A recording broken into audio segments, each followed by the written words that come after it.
This week's lecture is about health and healing, and I'm especially excited because this is the area of specialty that is mine within cultural anthropology. I'm a medical anthropologist, so I find this particular set of topics really interesting. So I'm eager to talk to you about it this week. So there are a bunch of different things that anthropologists are interested in this broader category of health and healing. So I want to focus on a couple of the main themes. So the first has to do with just thinking about health across the world. As I'm sure you've noticed by now, anthropologists are really interested in thinking comparatively and societies. And that includes both the ways that, for example, folks in different parts of the world imagine and do things in a sort of culturally specific way, so that kind of variability, but also all the things we have in common, right? The ways that we share a common humanity. So health is an interesting subject to think about in terms of both those commonalities and those differences. So we share the same basic biology in our bodies, right? We're part of the same human species. But in fact, what we find is both for cultural and for economic and political reasons, people have very different sort of health experiences and health challenges in different places in the world, okay? So what I want to start with is really talking about global health disparities. That is the ways that politics and economics inform both what makes people ill, what they die of, what their chances are of surviving or of living a long life. So some of the differences in those sort of disease profiles in different parts of the world. And then later in the lecture, we'll turn to looking at how people in different parts of the world culturally elaborate notions of illness and practices around healing. Okay? So starting with global health disparities. The chapter you read in the Perspectives book talks about the epidemiological transition. So that is the shift with the advent of things like better nutrition, vaccinations, clean water, etc. The shift sort of historically from people commonly being made ill and dying from infectious diseases to in many societies that not being the case. One point that I think it's really important to understand is that epidemiological transition has not happened consistently everywhere in the world. That in fact, if we look globally, we can find very different disease profiles, particularly between what is often referred to as the global north and the global south. The global north being Western Europe, North America, the United States, and the global south being developing countries, which in general have more poverty, fewer resources, and less in terms of sort of health infrastructure.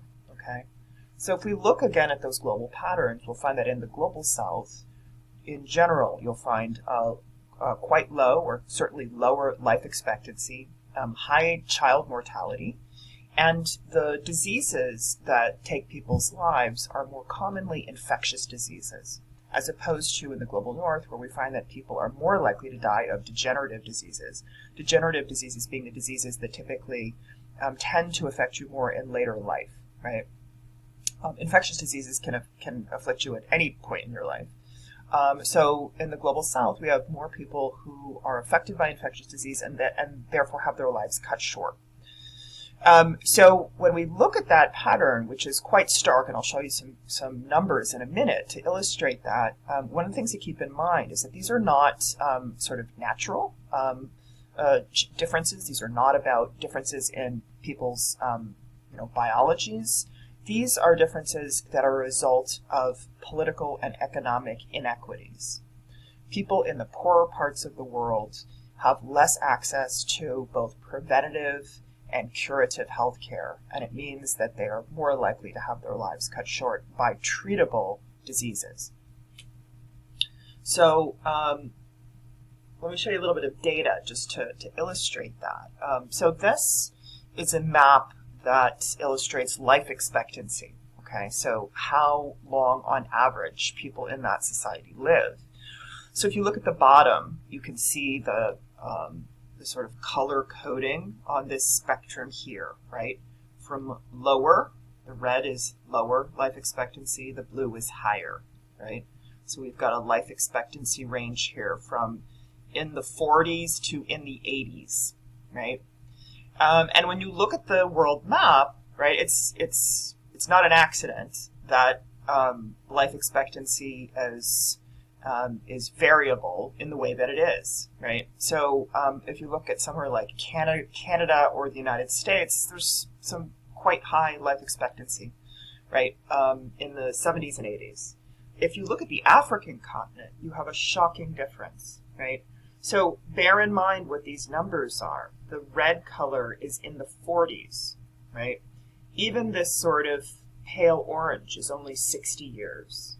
So much of the African continent has a life expectancy of less than 60, and in some places it's as low as in the 40s.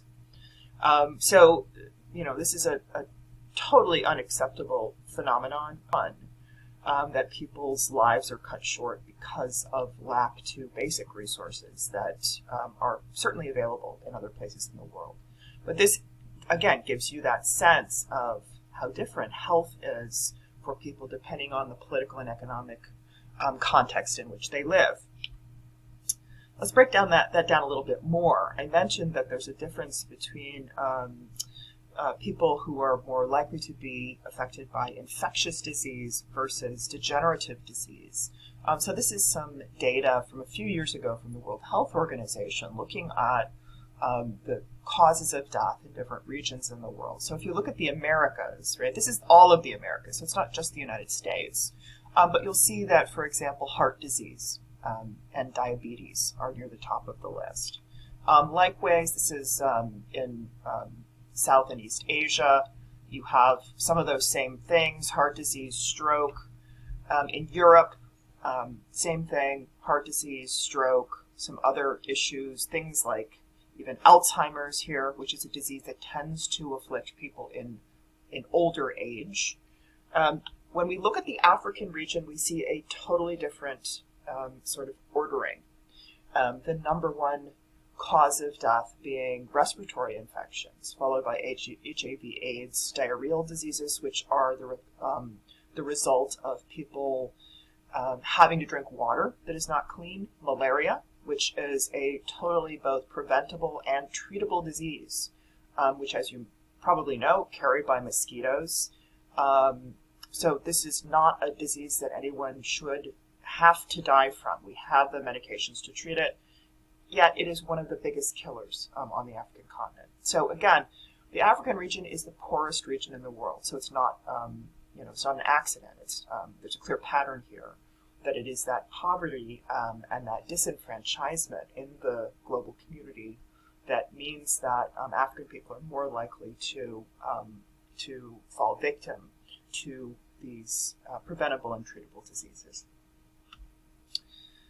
Let me zoom in on one example, because in addition to making this point about global patterns in terms of health and illness, I also want to suggest that it's something that we see all over the world. So it's not the case that, for example, everybody in the United States has equal access to excellent health care. We have some of the same inequities that we see globally. We have a microcosm of those inequities within the United States and within other wealthier parts of the world. Okay. So let me start with an example, first talking about the sort of global context, and then we can look at the local context and how this plays out in the city of Chicago. So if we take one disease, cervical cancer, and we look at who the women are who are dying of cervical cancer. Again, bear in mind that this is one of the most preventable and curable forms of cancer. We have a vaccination for cervical cancer, and with early detection, it is quite treatable. Okay, so this is something that we actually already have the technologies and the protocols to deal with quite well, in fact. However, and again, here's another one of those maps that sort of has a color coding that shows where people are more likely to die of that particular condition. You see how variable this is globally, and you see the degree to which the African continent bears the brunt of those high mortality rates from cervical cancer. So indeed, the rates of cervical cancer in Africa are up to 6 times higher than in North America.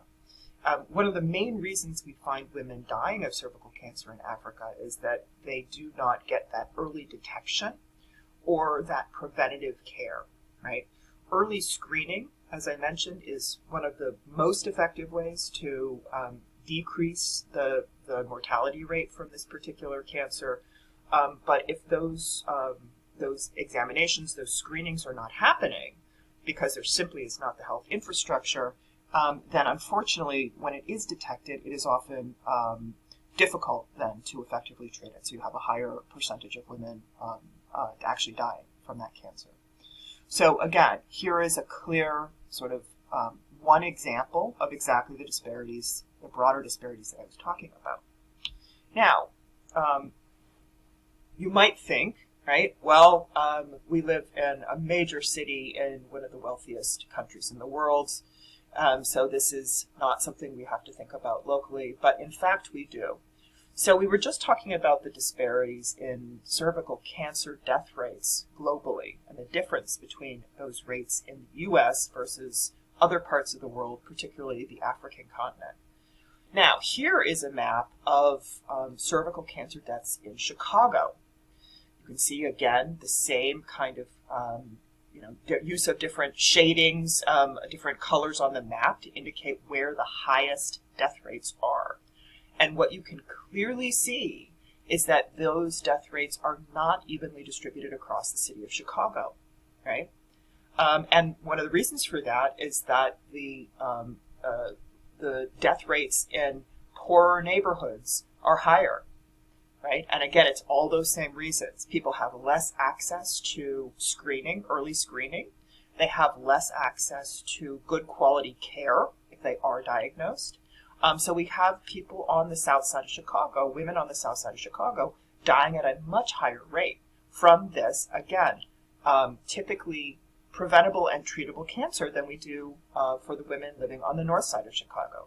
So the point I want to make here is that we see the sort of those same global health disparities are mirrored in a sort of microcosm in the local disparities we see across this city. And we would see that across every U.S. city, right? That the poorer parts of our country, the poorer neighborhoods, you're going to see a different disease profile than you do in the wealthier neighborhoods. So we need to think about what can be done to increase everyone's access to quality health care, not only in the city of Chicago, but globally. But we can certainly start right now with trying to work on how to get more cancer screening, prevention, and treatment to these communities on the south side. Okay. As an aside, I am working with a group of colleagues, both here at Northeastern and at a couple of other universities in Chicago, on a project that we call Chicago Check, which is the Chicago Cancer Health Equity Collaborative. And we are working precisely on this issue of the disparities in cancer health in the city of Chicago. And we're working on a bunch of different things, including research and community outreach and other ways to try to bring more equity to people's experiences with cancer.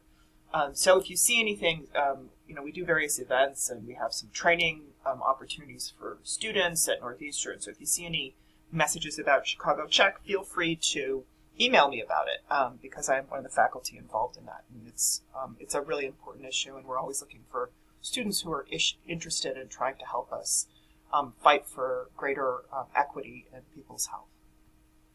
Okay. So I want to change gears a little bit here because, as I mentioned at the beginning of the lecture, I wanted to talk about that key issue of sort of global health disparities as a key issue in the anthropology of health and illness. But I also want to talk a little bit about some of the other things that medical anthropologists do, because we're also very interested in thinking about how health, illness, and healing are understood cross-culturally, right? So we've just been talking about sort of how politics and economics influence what makes people ill, what they die from, etc. We can also then look at how people in different parts of the world think about what illness is and where it comes from, what kinds of healing practices people use, meaning who are the people who act as healers in a society, and then what kinds of techniques of diagnosis and treatment do they use. We're, as folks living in the United States, most of us, I think, understand a sort of default when we think about who healers are and what it means to be treated for an illness. The default is to think about biomedical treatments, right? What you would find if you typically go to a doctor's office or to a hospital or to a clinic, right? That is the dominant medical form in the U.S. And in much of the Western world. It's not the only one, though.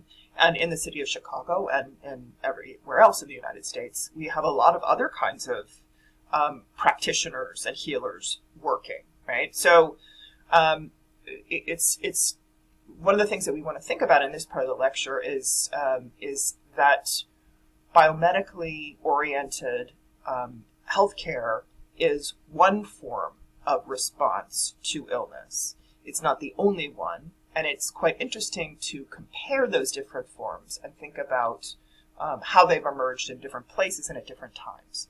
So I want to run now through these categories of illness, that is both the kind of how people understand what the causes of illness are and what the categories of illness are.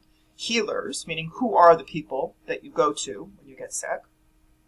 Diagnosis, meaning what are the techniques that people use to try to figure out what's going on.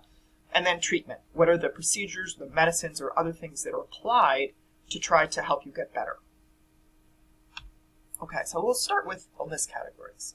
And your text talked a bit about this, and the fact that in different places and times, illness is understood to be caused by different kinds of things. In some contexts, illness can be understood to be caused by another person. In some contexts, it may be understood to be natural, caused by natural forces. It may also be understood to be caused by emotion or by spiritual elements. And one of the most interesting ways to think about this variability in cultural understandings of illness is to look, in fact, at culturally specific illnesses. Your book mentions several of these. So I've got some images here to illustrate a few examples of culturally specific illnesses. One example that your book gave was the condition called susto, which is and this is a painting that's meant to sort of illustrate that. And this is a condition that we find in many parts of Latin America, and it is an illness that is understood to be caused by being frightened or startled. And it can still have many very significant effects for people, even as the cause is an emotional state, right? This is a culturally specific illness. We don't find this everywhere in the world. We find this to be quite common in one region.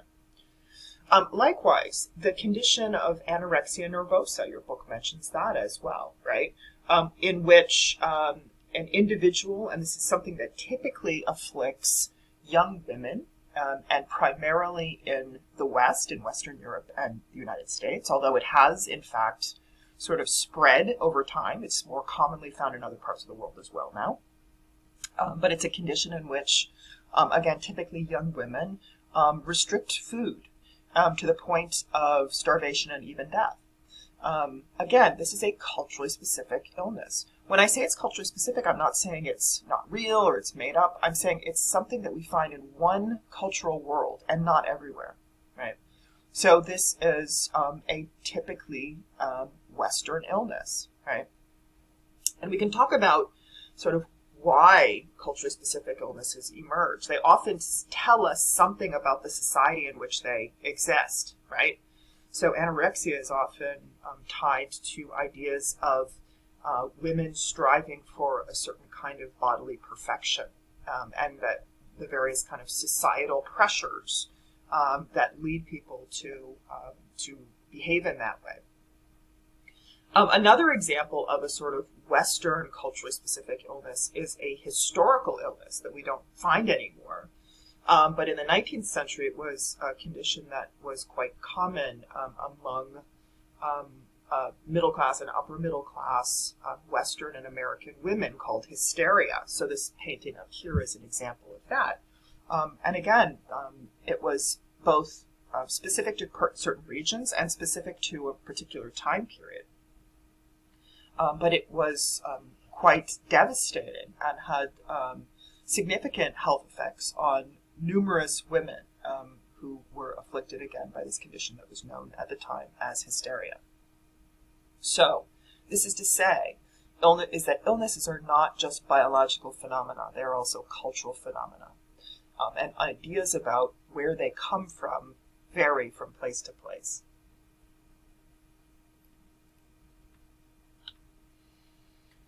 So moving on then to the next sort of element, we can also talk about who acts as healer and what kind of setting healers operate in. So if we start with the sort of the standard in most places in the U.S., we find, again, that biomedical model where we expect to find a doctor at a doctor's office. We expect to find care taking place in a hospital setting. And this is, of course, George Clooney from his ER years, not a real doctor, but whatever. He can pretend to be our doctor for this slide. A typical waiting room, right? If you go to see a doctor, you often have to sit in a room like that.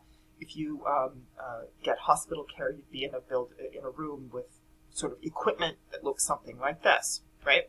So this is the sort of the typical healer and setting for being treated that you would find in the U.S. Now, that doesn't look the same everywhere. My own research is on traditional healers in southern Africa in a country called Mozambique. And these are some of the healers that I met there.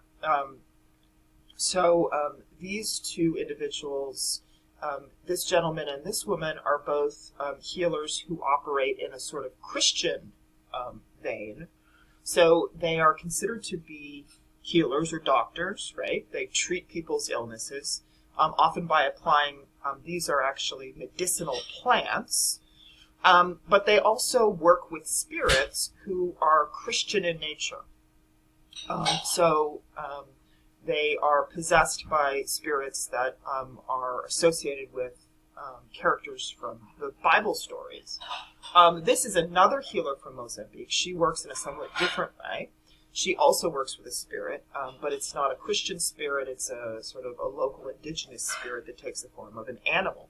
So all of these, though, are healers, right? These are the local doctors, and these are essentially their hospitals, right?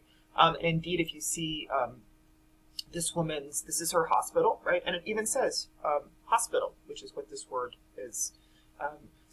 It looks a little different. It looks a little different than the doctor's office in the previous slide, but this is a parallel form, but that just is a little bit variable from what we might expect to find in Chicago.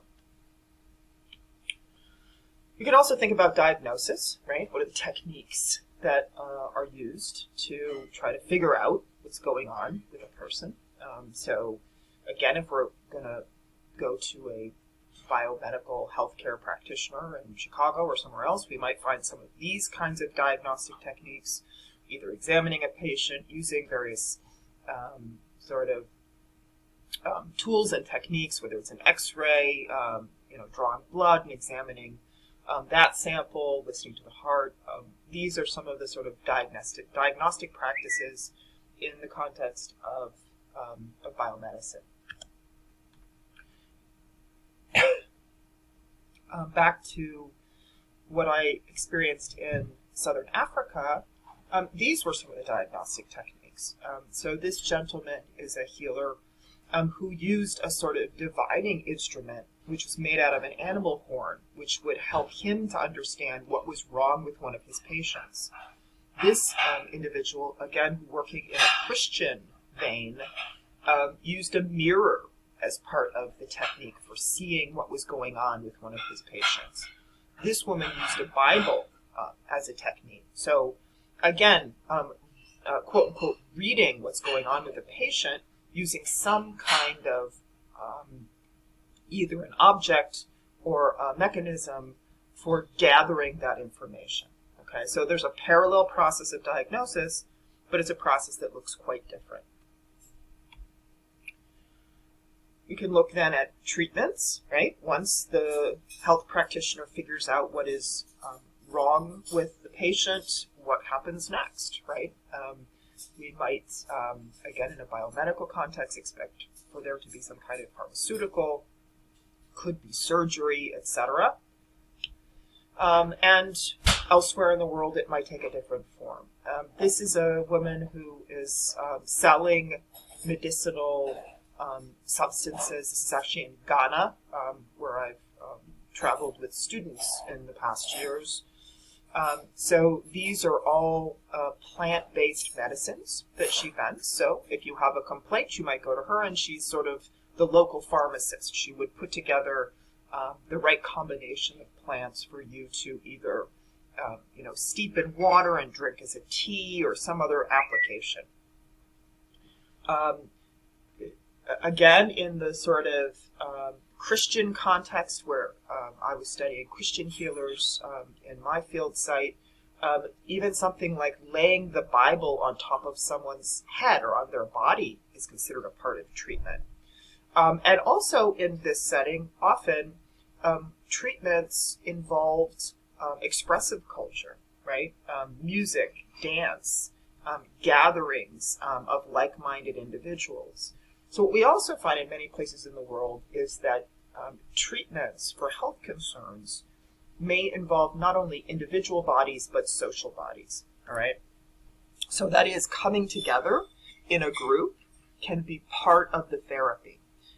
What is going on in an individual body is not always understood to be just about that sort of one biological entity, but is part of the social connections across people.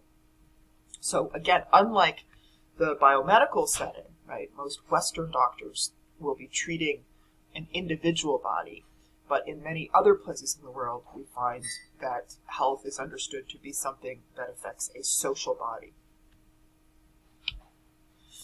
And I want to end with another key concept from medical anthropology that applies really to all of the things that we've been talking about today. And that is the concept of medical pluralism. So, I started by mentioning that in Chicago, while the default or the most common form of healing is that of medically trained physicians, right, or hospitals. But the fact is, in Chicago, we have a whole bunch of different kinds of health practices and healers all coexisting side by side. So in Chicago, you can certainly go to a hospital and be examined or treated by a person with a medical degree. Or you can also go see an herbalist, a specialist in, for example, Chinese herbal medicine. Or you can go get acupuncture.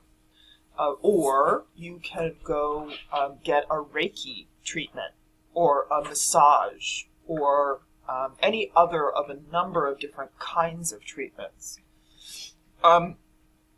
So when medical anthropologists think about that kind of setting, right, where there's lots of different kinds of practitioners you could go to and lots of different kinds of healing practices all in the same social space, we refer to that as medical pluralism. Multiple health and healing regimes existing side by side in the same space. And the fact of the matter is that what we find is most places in the world are medically plural, right? So I mentioned my own field research in Southern Africa. Those places also have people with MDs, alongside the healers who are possessed by spirits, and alongside folks who are herbalists and a variety of other kinds of treatment possibilities.